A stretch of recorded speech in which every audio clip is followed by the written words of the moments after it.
mora matimore alwora mari kaka wuono en tarik auchiel mano wacho odiochieng' achiel kende bang' duol no mochune yiero kod kiewo pacho ka IEBC puodho jachunga madhi laro komno mara jatend piny Kenya gi otiko mar Azimio la Umoja One Kenya Alliance Raila Odinga ne yude yo machalo nade machiegni kinyi makawuono e cheno maru piny inga Cleophas Loch oyawre nyakora Ramogi Juang kamora mora ma intiere ageno ni Ruoth Nyasaye oyaw ni piny eyo makare kendo ichako juma mari eyo maber wan bende wachako juma maru eyo maber emomiyo wantiere kayo kinyi makawuono mar kelo ni chenro maru piny machakore sani nyakango mol kanyo sa 5 mar onyango machiegni nyinga Joyce Odur Orujo Kanyanam kamora mora ma intiere ka en chieng' tarik 6 dwe mar 6 higa mar 2022 en geno mara ni Ruoth Nyasaye oyaw ni piny eyo makare machiegni chenro maru piny nyaka ni bed kodwa chakruok nyaka giko mar chenro makama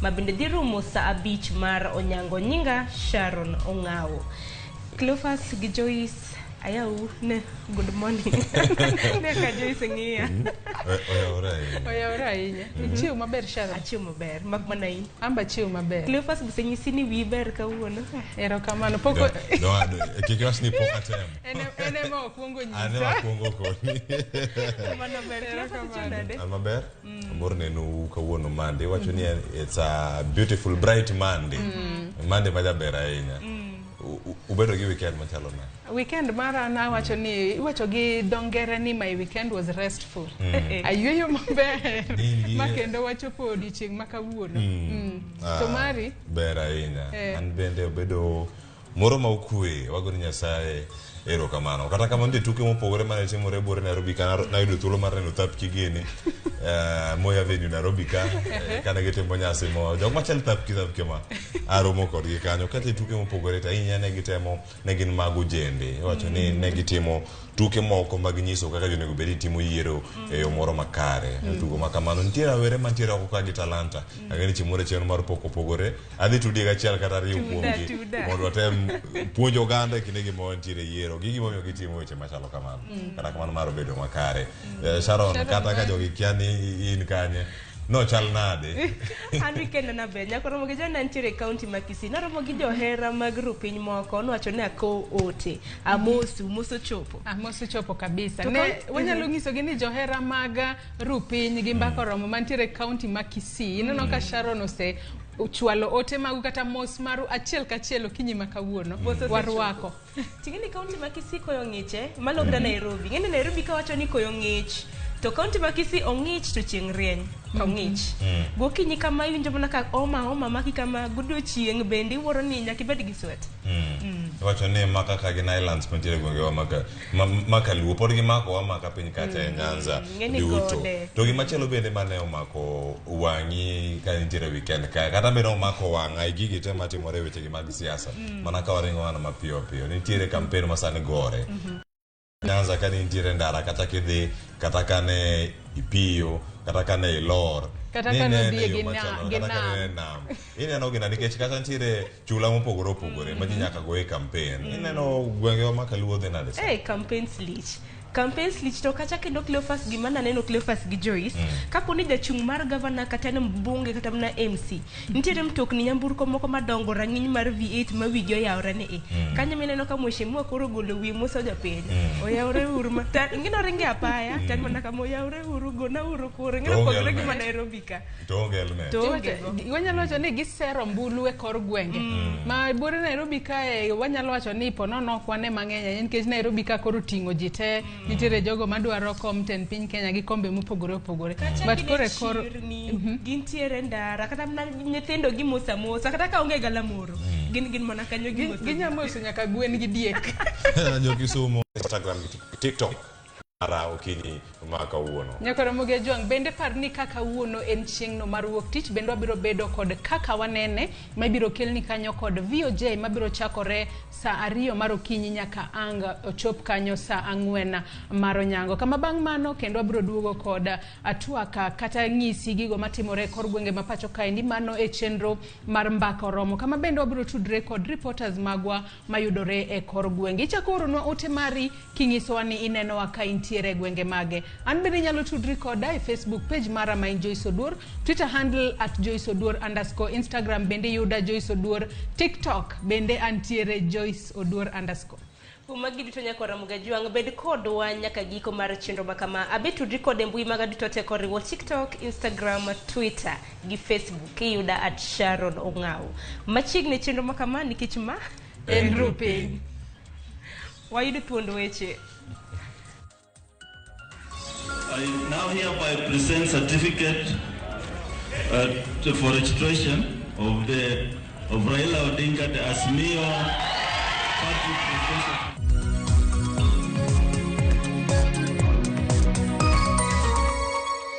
Our paperwork is ready, and I think maybe we had premonition that they will behave this way.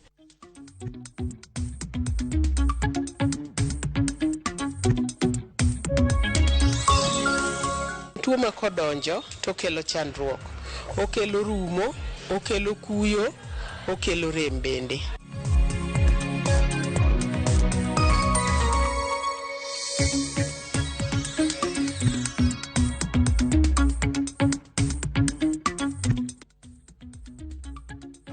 Kamoro mora mintiere nyako Ramogi Juang machiegni e weche manyien okinyi makawuono. Nyinga en Sharon Ong'aw.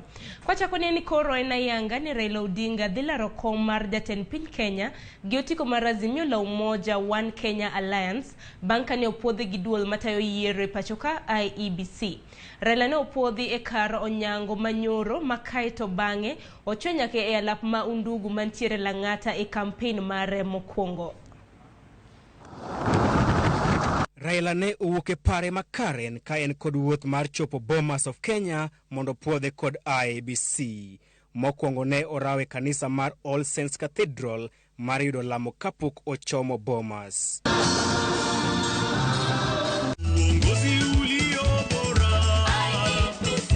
E karomo mar Bomas of Kenya, jachung' mar Azimio la Umoja One Kenya Raila Odinga kod jalupne Martha Wangari Karua kaachiel gi jodito mamoko mag Azimio la Umoja omolo.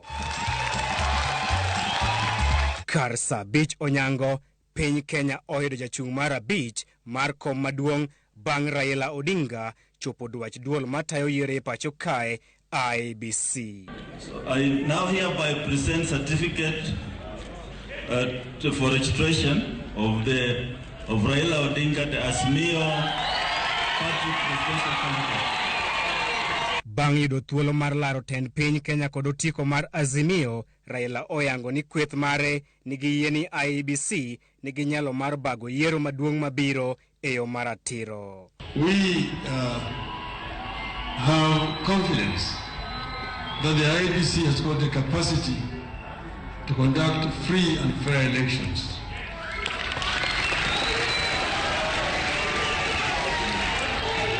We therefore would like to urge you to live by the script and do exactly what the people of Kenya expect of you. Kata kamano, Raila Odinga opedho moko kuom weche magidwaro ni IEBC olerne jopiny kaka yo mar timo ikrok malong'o ne yiero mar tarik 9 dwe mar 8 higani. Has the Commission conducted annual audit of the election technology to guarantee data integrity, to ensure that the technology functions effectively as specified, and 3, ensure that the internal controls of the technology are effective? What measures or steps has the Commission taken to address the systemic inadequacies identified by the Supreme Court in 2017? Ne onyiso IEBC ni olerne jo Kenya ikrok margi ne bago yiero maduong' kod lony manyasani. When does the Commission intend to carry out timely end-to-end testing of election technology? Jakom IEBC Wafula Chebukati osingo ne kweth mar Azimio ni chenro duto oseket mar neno ni yiero mabiro ota eyo mopie. The Commission is focused, and just to say what you refer to as simulation of the dry run of technology will be done next week on or before 9th. Here at Bomas, and your representatives, you have given us a team chief agent to work with and your team, you will be invited to be part of that simulation exercise. Ethuolono, Raila oyango Saintabao Ole Kanchori kaka agent mare maduong' e yiero mar tarik 9 dwe mar aboro. Kanchori idhi konyo kod Caroline Karugu, Profesa Isaiah Wakindiki, ma en owadgi agent maduong' mar Kenya Kwanza Kithure Kindiki, Oduoro Ng'wen kod Paul Mwangi madhi tayo weche mag chike. Bang' wuok Bomas, Raila kod jotelo mag Azimio ne wuok achiel kachiel ka gichomo pap ma Undugu e kar chung' od bura ma Lang'ata e kampen mokwongo bang' puoth. E pauno, ote en mar geno ni loch dhi donjo ka Azimio e yiero mabiro. Tutajenga viwanda, tusaidia wale wafanyabiashara wa chini, watu wa jua kali, tutawatambua, tupatia hao kitambulisho inaitwa Recognition of Prior Learning, RPL. Sawa sawa? Hakuna Mkenya mwingine amepigania haki za Wakenya miaka yake yote kama Raila Amolo Odinga. Na ndio tunamuita baba. Mzee amekomaa kisiasa, amekomaa kwa kusimama na Wakenya, akiwa ndani na akiwa nje ya serikali. Raila Odinga obedo jachung' mar abich mar kom maduong' mane opuodh kod IEBC e dwaro mare mar bedo jatend piny Kenya mar abich e yiero ma higani, ka en kod geno ni odhi bedo jaloch e yiero maduong' kochopo tarik 10 dwe mar 9 higani. Chris Owino, Ramogi TV, Undugu Grounds, Nairobi. Kwa dhi nyime ni Raila Odinga obedo jachung' mar abich mopuodhi gi duol mar IEBC ne dhi laro kom jatend Kenya. Mamiyo jopiny thuolo mar range mopogore ni mar sani en uyanga ni nyinge biro bedo e otas luto ombulu. Chopo mar Raila e kidieny ni omiyo dwaro mar dok chien kendo kolo matut sigande mar ng'eyo kaka wuodhe mar siasa osebedo. George Bati nigi sigana no.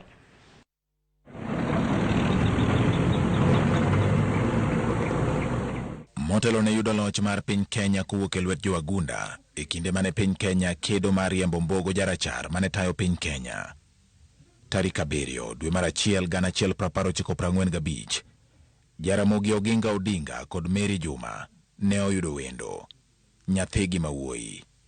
Gimiye nying ni Raila Amolo Odinga. Bang' tieko sombe e sikund sekondar ma Maranda 1962, Raila ne odonjo e kar tiegruok mar Technical University of Magdeburg e kinde 1965 kod 1970, bang'e to ne ochako chamo buk e mbalariany ma Leipzig, duto manie piny Jerman. Sulwe mar Raila e paw siasa ne ochako mil e kar sa 9 kogwen Jumapil tarik 1 dwe mar 8 1982. Ma e kinde mane moko kuom jolweny ne otemo loko loch mar manen jatend piny Kenya e kinde no, Mosenindo Daniel Toroitich Arap Moi. Tungni mane omiyo mak Raila kendo tuwe e kinde higa 1982 nyaka 1991. Kane Raila owuok e od ang'ech dwe mar 6 1991, notieko mana dweche 3 kende. Dwe mar 10 ne oluchore kendo tito ng'wech nyaka e piny mar Norway. Bang' weche liekore ne nitie maling'ling' ne ni inyalo lal gi ngimane. Kaluwore gi chir mare, e kinde manogolo thuoke kendo rakore gi piny owacho mar Moi, jopiny ne otise nying ni Agwambo, nying manyiso ni hono, ng'at mang'eyo kore tek. Raila kata kamano ne ok obudho e piny Norway. Dwe mar 2 higa 1992 ne oduogo e pacho ka kendo riwore gi wuon-gi ma osenindo Jaramogi Oginga Odinga, ma e kinde no notelo ne duond bura mar Ford. Ne obedo ondamo manyime e kedo ne lokruok mane otieko loch mar duond bura achiel kendo kelo duond buche mathoth. Ili tuone hawa walio katika siasa, wale walio watumishi wa serikali, sisi tuseme kwamba tufungue, tuondoe ile section ya katiba ya Kenya ya 2A. You know me, I don't have to decide because somebody tells me do this. I do it because of the situation. Kwa sababu sitaki bothering. of my people. E yiero ma higano, Raila noyombo jachung' mar duond bura mar KANU, Philip Liki, kendo bedo jaod bura malang'ata. Bang' tho mar Jaramogi Oginga Odinga higa mar 1994, Raila nogwenyore paro gi Wamalwa kijana kendo dare duond bura mar Ford Kenya ma oloso NDP. Lek mare mar telo ne piny Kenya ne ochakore higa mar 1997 e kinde manolaro komno kuom thuolo mokwongo kendo tieko e thuolo mar adek e tok duto mosenindo Daniel Toroitich Arap Moi kod Emilio Mwai Kibaki. Mana kaka nyinge mar agwambo, Raila ne omako dho oganda kane owuoyo duond buche mar NDP kendo riwore gi Moi ma oyie okawo lemo mar bedo jatend migawo mar teko e higa 2001. Bang' fwenyo ni ne nitie kit joka thwango moko e KANU e kinde mane Moi oyiero Uhuru Kenyatta kaka jal mane dhi kawo kare. Yule ambaye anaweza kuendesha kupeleka wananchi kama vile mimi ningependelea wananchi kuongozwa ni Uhuru Kenyatta. Raila ne odar gi moko kuom jokanyo mag KANU koting'o Kalonzo Musyoka, George Saitoti kod Joseph Kamodho kane githir gi okang' mar Moi walo Uhuru Kenyatta. Ka Raila noloso duond bura mar LDP. E bwo LDP, kwethno ne oriwore gi National Alliance Party of Kenya mar Mwai Kibaki kendo loso National Rainbow Coalition NAC. Mambo yetu itaendelea mbele na hatungoji Moi atangaze. Tutapeleka mswada kwa bunge ya kuangusha serikali na kufanya uchaguzi mara moja. Ne osiro lwedo Kibaki kendo miya loch kinde manowacho ni Kibaki tosha. Kata obedo ni oganda jo Kenya ne obedo gi geno ni lokruok ne ochopo, Raila ne oduogo gwenyore paro gi Mwai Kibaki e kinde ombulu mar paro ma 2005 kendo bang' ombulu mar parono Raila noloso ODM kisire gi jal magipiem go sani William Samoei Ruto. Piem mapek ne obedo e kind ombulu mar paro, piem manodhi nyaka yiero ma 2007 manokelo tulo bang' wachore ni duoko ne oland mobam. Bang' keto kwe e kind jotelo ariyogo, Raila ne obedo Prime Minister ka Kibaki ne obedo jatend piny. Kendo ma notieko tulo mane osebedo kagore pachoka kaluwore gi duoko mar ombulu ma higa 2007. Kaluwore kod chung' mare eneno ni oganda jo Kenya yudo ratiro margi kendo piny owacho bendo tayo makare. Raila nochiwore mar neno ni olok katiba mar piny Kenya kendo yudo katiba manyien higa 2010. Kata mane kinde mane en Prime Minister, lek mare mar bedo jatend piny Kenya ne okochopo gi kanyo. Raila ne odugo temo hape kendo e higa mar 2013 e bwo riwruok mar CORD. Your Excellencies, here are our hopes and dreams. Please keep it alive.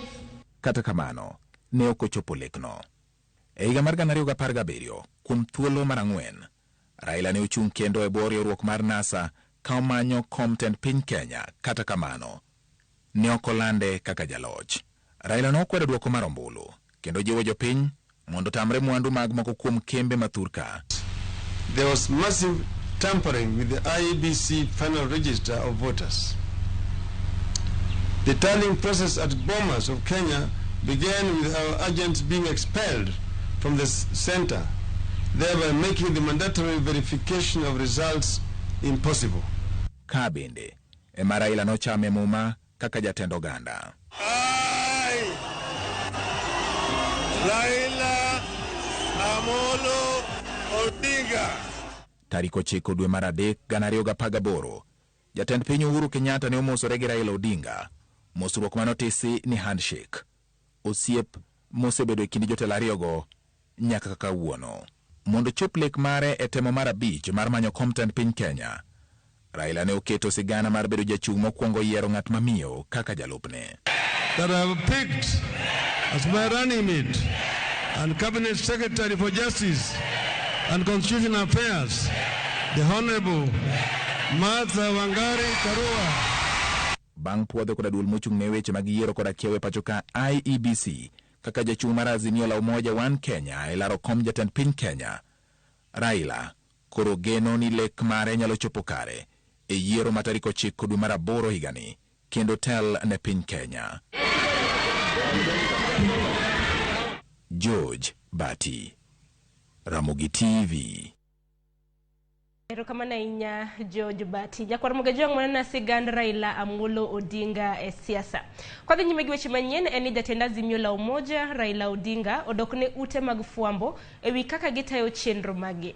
Raila Amolo Bomas of Kenya bang' yudo puoth mar IBC okone jo siasa okowinjore odonje tije mag jofwambo. Raila Oloso mana bang' ka jalup jatend piny Kenya William Ruto nyowuok tung' mosuo gi ute fwambo moko ka okoni ok miye thuolo mar chwalo agenda mage. We know there are several players in the electoral process. There is the people themselves, there are the candidates, there are members of various political parties, there's also the fourth estate that is also involved in the electoral process. And we expect the fourth estate to play their role objectively. So far, we really have no cause to complain. I have been in politics for a long time. I know that the media will praise you or will vilify you, whatever they do, but that is their freedom of expression. We don't question this. We want to create a free and democratic society where there's freedom of expression. The media can censor, the media can critique, the media can educate, the media can also oppose. So we really have no issue with that. Bang' tiko loso gi jopiny e pap maundugu mani Nairobi, Raila ne otelo ne kweth mar Azimio la Umoja campaign maduong' e county ma Nakuru. Raila kod Lange oloso ewi bero uchumi mar gwenge makono kod Kenya mangima kendo singo lokruok e ngima mag jopiny.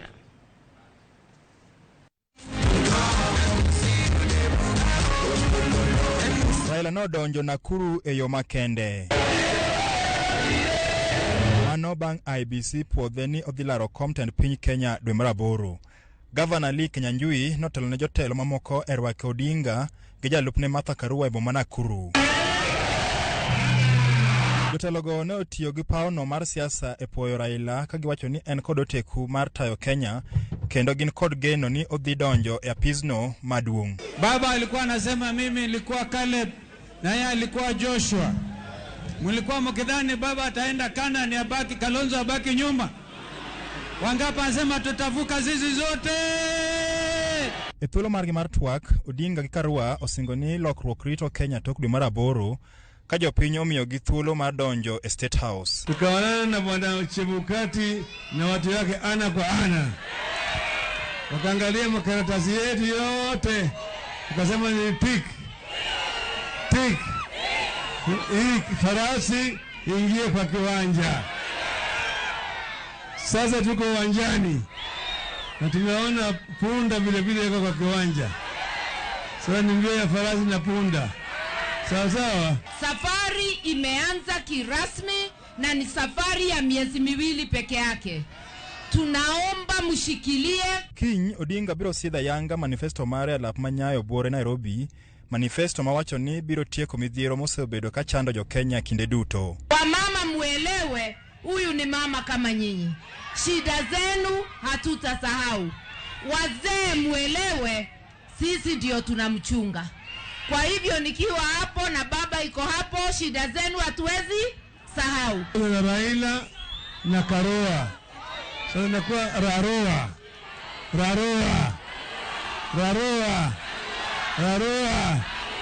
Raroa fisadi. Raroa njaa. Raroa ukosefu wa kazi. Raroa ukosefu wa maji. Raroa mambo ya elimu.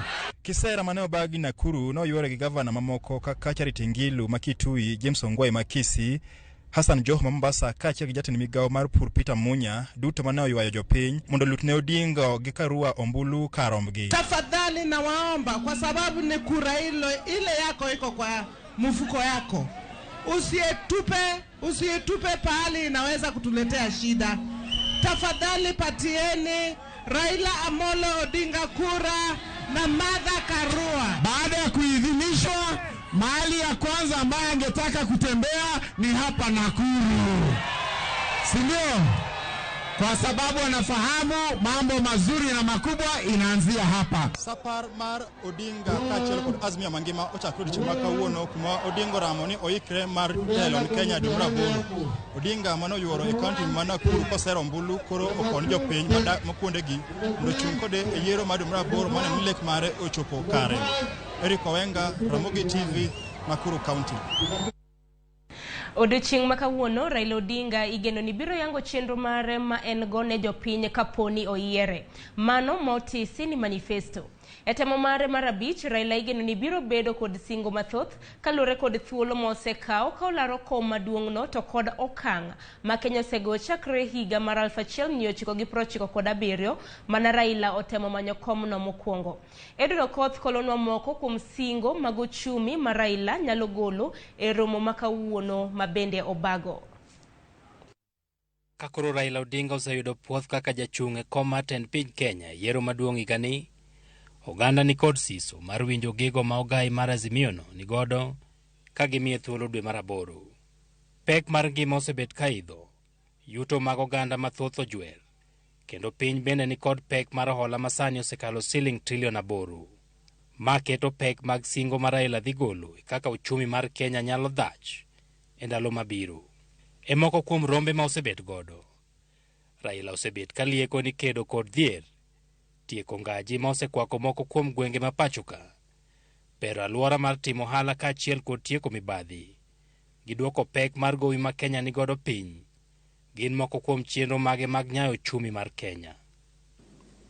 I pledge to build an economy that helps every Kenyan make ends meet, put food on the table, pay school fees for their children, and save for the future. The very deliberate focus on women.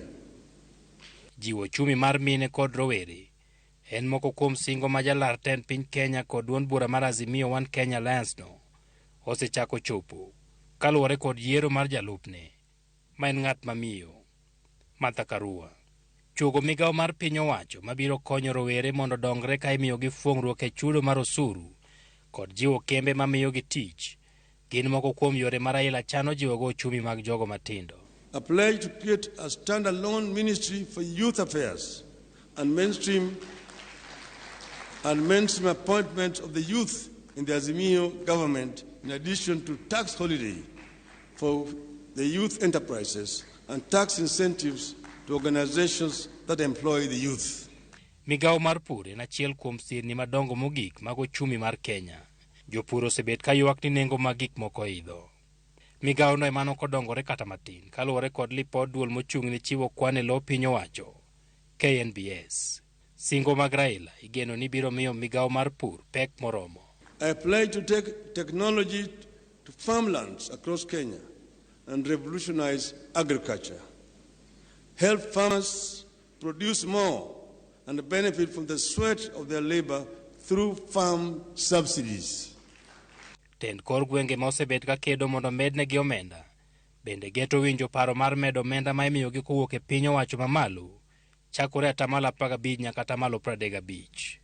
Bang' tend Uhuru Kenyatta gero nderni kod reru e pachoka, Raila koro dhi chomore kod dongruok maloso mwandu e pachoka kaka yo mar medo thuolo mag tich. Singo mare maduong' ma bende osebet ka ochiwo e romo mare kod jotim ohala en neno ni mwandugo oyudo chiro. Wherever the road, the rail, power line, and internet leads, we should have an industry to make Kenya a manufacturing powerhouse. Buy Kenya, build Kenya. Gedo mag nderni bende osechoro gowi ma Kenya ni godo kod 300 higni 10 mosekalo. Odinga igeno ni biro chano yore mag duoko sigo mar gowi chien kendo neno ni omenda ma piny owacho choko itiyogo maonge mibadhi. We will make this country adopt 3 don'ts to corruption. 1, don't want, don't do, and don't dare. A pledge to tackle our public debt, negotiate repayment periods that are not stressful, invest in projects that give good returns, and borrow at a favorable interest rate when we have to. Kakoro dong mana ndalo 64 to Kenya dhi e yiero, kendo duol mochung' ne yiero kod kiew IEBC bende osepuodho moko kuom jolar kom mar tend piny Kenya madongo mogik. Kampen koro geno ni biro ting'o singo ma biro med lom godo jopiny, ahinya to mag kaka ngimagi nyalo lokore, korka yuto kod ochumi mekgi. Edwin Okoth, Ramogi TV, Nairobi. Kama na inya Edwin Okoth nyakoro magajua ngwan bede podwa rito kaponi Raila Odinga dhi yango manifesto ne odiochieng' ma kawuono kata oyo poni oyange wadhi kelo ni manifesto makamano achiel kachiel. Kodhi nyime gi weche manyien eni jachung' mar duond buch Third Way Alliance Sekuru Okoth osingo dhi e doho bang' duol mar IEBC geng'one ma ok opuodhe wira ni rom chopo dwaro mag yiero. Okoth kod jochung' mamoko ariyo malaro komno maonge duond bura otam chung'. Jakom IEBC Wafula Chebukati okone Okoth ni ne ok ochwalo sei moromo. Okoth owuon to wacho ni ne ochopo kare dwaro duto mag IEBC. Jochung' mamoko George Munyota kod Peter King'ori bende olornegi oko mar ng'wejno.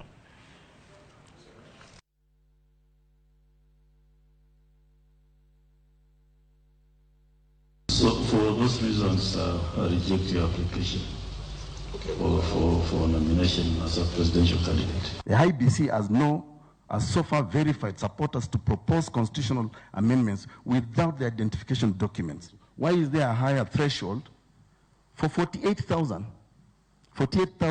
supporters to a presidential aspirant than supporters to the said proposed referendum? We're going to court tomorrow. Our paperwork is ready, and I think maybe we had premonition that they will behave this way. Kodhi nyime ni riwruok mar Kenya Kwanza odhi nyime kod manyo ombulu kuom jodak ma kaunti ma Kiambu motelo ne yiero maduong' mar dwe mar aboro. Jotelogo mag Kenya Kwanza nochwalo campaign magi e gwenge ma Udhiru, Kabete e kind mamoko. Judith Omondi nigi lerno. Riwruok mar Kenya Kwanza kotelnegi kod jalup jatend piny William Ruto ochako odiochieng' margi kod lamo e kanisa mar Mother Church e kaunti ma Kiambu.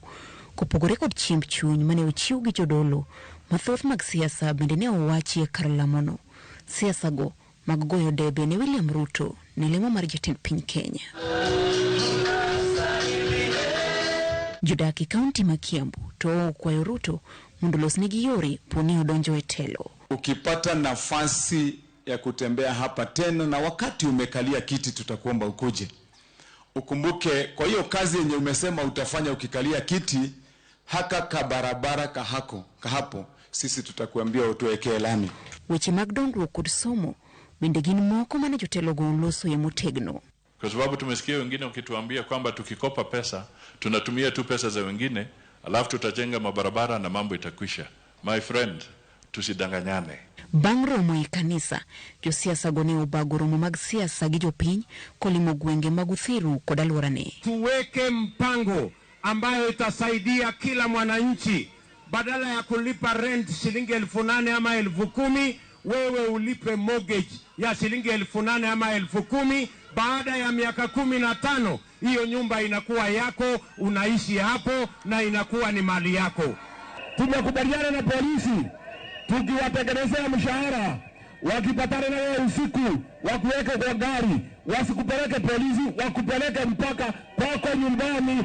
Jalup jatend piny ne owuotho kod jalup ne Rigathi Gachagua, jatend duond bura mar ANC Musalia Mudavadi kod mar chama cha kazi Moses Kuria. Ruto koni kwethno ni kod oteku mar tayo Kenya. Jotelogo ong'ur kuom ngima mar jopiny moridore mokalo. Bei ya sukari ni namna gani? Ni ngapi? Ni ngapi? Na mafuta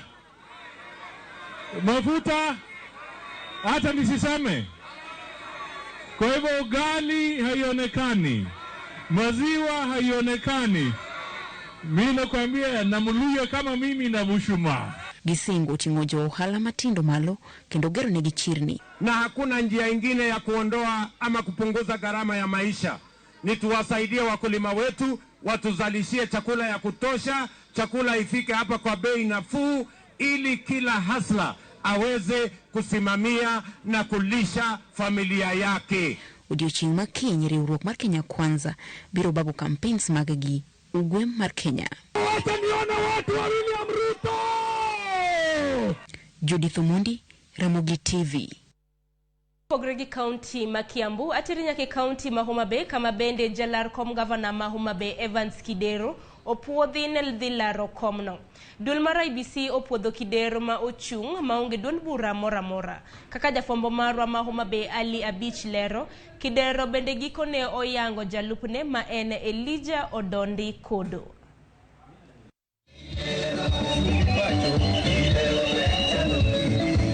Sabich ginus maronyango governor machon ma Nairobi Evans Kidero malaro kom governor ma Homa Bay yiero mabiro ma okotiyo gi duond bura mora ni omole apise mag IBC manitie boma ma Homa Bay mondo puodhe ayanga e dwaro mare mar bedo governor mar ariyo ma Homa Bay. Bang' kolo yotesene gi apisas mag IBC, Kidero ne onyiso mor mare bang' returning officer e county ma Homa Bay Frederick Apopa puodhe ayanga mondo koro dhi olar kom governor e yiero tarik 9 dwe mar 8 higani. Jo IBC officials mag IBC ka oromo maber gi process papers maber to kaka gitime maber ni paro ni gibiro neno nombulu bi ogo maber maka waloyo to wan mi bilando anu waloyo.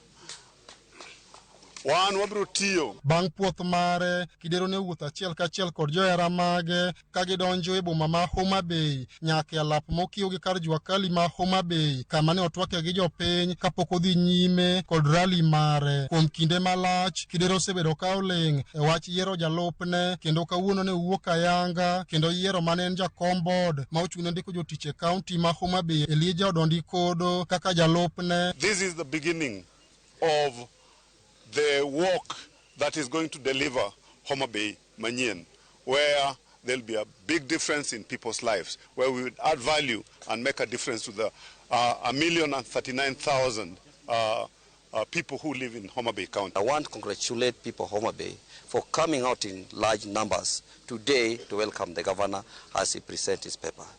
I want to thank you. This is the beginning.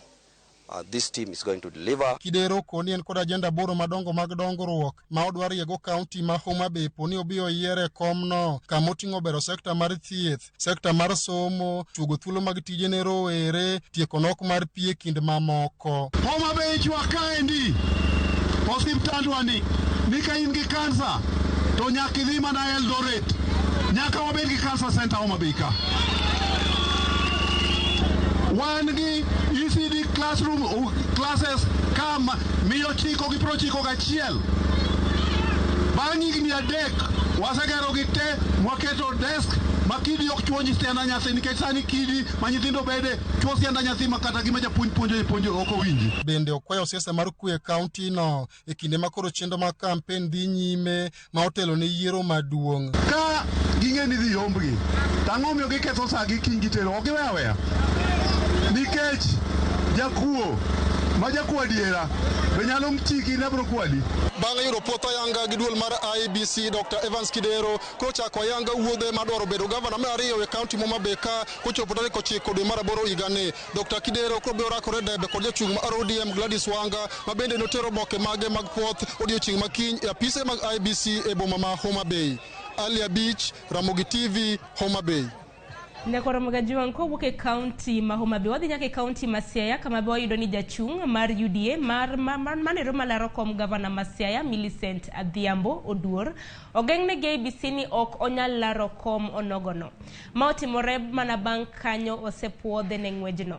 Duol mar IBC kokalo kuom apisa mochung' ne yiero ma Siaya Catherine Bulinda okoni jalup Millicent Adhiambo Rose Goreti pok nyicha ogwetao kuwa kuom duol mandiko jopuonje e pacho ka mong'ere kaka TAC. Mane gifwenyo e kinde no notese Goreti. Duol mar IBC okone Millicent Adhiambo mondo ochope nyima put mane IBC oketo e winjo ng'ur mar jochung' mondo one kata ka ginyalo yie ne yiero jalupne machielo. An employee of TAC. So I told her that is the DCI is looking for you. But meanwhile, I called the aspirant, that is the governor aspirant, to come to the office so that we can retake the certificate that we had given her. Then we cancelled her name from the system, but still we directed her, if she still is keen, she moves to tribunal, she goes to anniversary to address her case from there. But as long as on the ground at the Nandi Siaya County, we are already through. We've done what is supposed to have been done. We could not clear her because of the running mate. Millicent is a counseling psychologist with a lot of papers. I don't want to mention them all.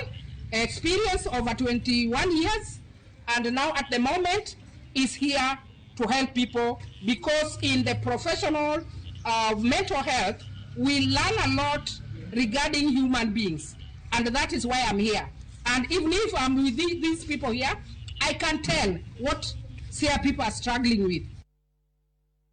Kowuok e kaunti ma Siaya wadhi nyaka e kaunti ma Migori kama wayudo ni duol matayo yiero pacho ka IEBC opuodho Joseph Owiso Ngao kod manen jaod bura marongo Dalmas Otieno e laro kom gavana e kaunti ma Migori. Ngao ochung' maonge duond bura moramora ka Dalmas to ochung' kod duond bura mar Jubilee. Kado loso gi jofwambo bang' kosepuodhgi kod duol mar IEBC, Ngao nokoni thieth en achiel kuom gik madongo ma sirikande dhi bero e kaunti ma Migori ponono ni oyiere kaka gavana. Okwayo oganda jo Migori mondo omiye thuolo mar tieko ng'ur mosebedo e ute thieth duto e kaunti no. Wachako campaign from this minute mawankani. Okobidok chien, wasebedo kwa campaign underground, to sani bro chuno wawuok oko adharani. Nikech sani koro wan gi campaign. Nobody. Onge ng'ama noyiene mondo campaign mbele ni kono. Lakini sani koro wan gi certificate mwanyalo campaign go openly. Ageno jo Migori County nubro yiero ber gi rach. Ber bro wuok ir ng'ami geno, ng'ama in go gi geno, ng'ami trust, ng'ama nyalo deliver ni gimidwaro. We are going to build on what already the past government has done. What I can only assure the people of Migori, because Migori is a cosmopolitan county, is that we work towards unity. We will want to unite the people of Migori. Kawawuok e kaunti ma Migori wadhi nyaka e kaunti ma Mombasa kama bende wayudo ni apisas mag duol mag IEBC ne ok opuodho jalar kom gavana ma Mombasa kod otiko mar Vibrant Democratic Party Hezron Awiti Bolo. Ma bende oyangore ni ne ok ochopo kare dwaro mar IEBC. Picha kod oboke mag digri mar Awiti onyiso ni kod ng'ikruok gino ma omiyo ne ochiwne thuolo nyaka chieng' tich ariyo mondo ochwal gigo duto mowinjore eka puodhe kaka jalar komb gavana. Esego jalup gavana ma Mombasa William Kingi ma bende olap dhoge ndong' ne kom gavana kod otiko mar Pamoja African Alliance ne orem ma ok opuodhi bang' jalup ne Amin Roble rem chwalo oboke ma bende gidwaro. Voting passports so that they can put it nicely, because the one we have is a very small one. Secondly, with the degree, you have to certify current. Mine has already been certified and approved, but because of the new regulation for they must be signed again as every document required. And all the documents have already been passed through, so I'll fly tomorrow to Nairobi morning, then I may come back the same day, but Tuesday will give me my certificate. So everything is well and planned. Kaponi nyalo yiero ka takoni jo shanzu ke sana sana jo wabende muda koni kichwa ido ka jo wang'eny kuende jo kanyanam koro nyaka wakonyre keche ingene kamati ni kamoro idwa dhodu kitegno. Sisi tutahakikisha kama kina mama hakuna vijana watakaotumika ovyo. Tutazungumza siasa ya amani, tuuze sera zetu, tuuze manifesto zetu, na tuhakikishe ya kwamba Mheshimiwa Raila Amolo Odinga ameingia rais. Tusimame kwa amani na upendo, manake sisi sote ni ndugu na ni majirani, na baada ya August pia tutakuwa hapa Mombasa. Kwa hiyo nahusia vijana wenzangu wajitokeze kwa wingi, lakini wajitokeze kwa amani. Johala e sekta mar pur koro wacho ni medruok mar osara ne jogo machudo gi ni piny mogik manyocha piny owacho olando dwe mar abich higani biro chuno gi mondo gi riemb moko kuom jotijego kaluwore kod pek ma pod gin godo e sekta no. Jatatije mar riwruok makelo kanyakla johala mondiko oganda e sekta mar pur mapachoka Wesley Siele wacho ni okang' mar medo osara no ne okawo ndalo machuok bang' jopur bedo kod pek mane okel kane midhusi mar corona ne orocho ohala ka bende nengo gik moko kaka mbolea, chiemb jamni kod modhi mag nyamburko pok odok piny kata matin. Migawo mar pur ema chiwo thuolo mag tije ne oganda mang'eny mogik kaluwore kod kwan ma igolo gi piny owacho. Higher than it was, and you see we are coming from the challenge of COVID. And in our view as employers, this was the wrong timing to give a salary increment at the time when you're trying to sustain employment. Most of the employers, if you realized, actually managed to keep employees in employment despite the fact that they were not able to get any returns during the period of COVID-19. So at this time when you are just beginning to come out of the woods and you suddenly add another 12% into the cost of production, it gets high. So I think the government needed to have relooked at it, but having given that, I think most employers then will look at other options of survival, which includes redundancies, reducing the number of employees, and I think in future we will want to advise the government that it's good to consult and look at this before they effect any changes in terms of salaries. Nyakora juang yuak mar jopur e wi osara ema bende kelo wae giko mar weche manyien okinyi makawuono kata kamano chenro pod iye lach. Kapo kaka yo matin weso moko kuom ote mabende aneno kuwuoronwa e mbui magwa parni mbui mar Facebook mabende yudo Ramogi TV wantiere achiel kachiel. Kachako ntiere joneno mathoth mabende osedonje mbui ka. Hilary Joy Max wacho ni neno wakintiere Sondu. Abdalla Mdambo isedonje chenro ki intiere Uganda. Sultan Nasir wacho ni isedonje chenro ki wuok Migori County Kopanga border. Oyango Wycliffe wacho ni isedonjo chon kendo njowa makare ki wuok Kisii. Otino Calvin wacho ni Ruto pek meli. Kevin Arucho, good morning too, watching from Mbita. Barago imbeda nini kanyo nyakwar Kalmas mar Ngunja wacho ni neno waki wuok Ugunja. John Felix Modi wacho ni isedonje chenro mafine ka intiere Doha. Sharon wacho ni isedonje chenro kineno wachiel kachiel from Wichlum. Good morning asedonjo kan Kalangi mano min Sonia. Kennedy Sankara ineno wa makare kintiere e boma Mazanzibar wacho ni Amos ni Cleophas. Poliam Kokari wacho ni good morning. Rolex Odhiambo watching live from Mombasa. Anthony Stones wacho ni ineno wa kawuok achiel kachiel kiwuok e gweng' mong'ere kaka Utende. Vitalis Ocheng wuod jagem Karariu iwacho ni piny oru makare an kodu e chenro kawinjo makare gi kaka uchake no. Nyasaye ber aneno ng'wono mare. Romanus Bodi wacho neno wakiwuok Philippines. Koka manyako Ramogi juang nonro kata mna ote pod aneno ka pod thuth kanyo. Wabiro medo somo ote makamago kwa dhi nyime gi chenro magwa. Galaxy geki yena mar mondo miaka yo matin bang'e wabagonu nonro mar gazet kama bede jowete wa Cleophas gi Joyce Oduor ikore makare mar keloni nonro mar gazet. Kik dhi mabor.